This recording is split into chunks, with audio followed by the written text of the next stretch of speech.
Eċċellenza, fil-Kurja se ssir attività oħra, fiex tikkonsisti u x'inhu l-ħsieb warajha?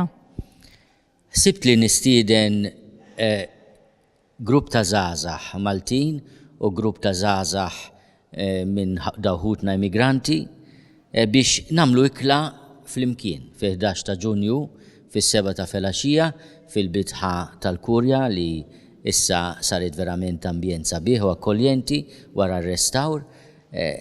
Nagħmlu ikla fejn niltaqgħu ma' xulxin u qed insejħilha a good neighborhood dinner. Aħna għandna bżonn nitgħallmu ngħixu flimkien.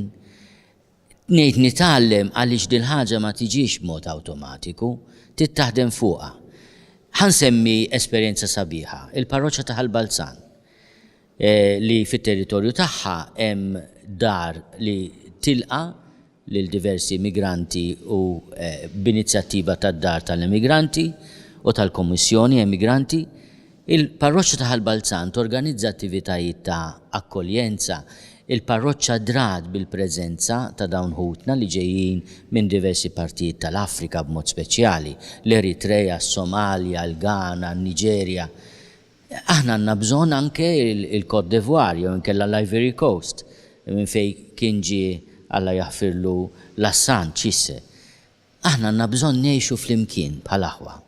U jiena naħseb dil ħaġa irridu nitrenjaw lil nfusna fiha. Għalhekk din l-inizjattiva li 30 żgħażagħ Maltin u 30 żgħażagħ immigranti ikunu bil-qeda flimkien u niklu flimkien.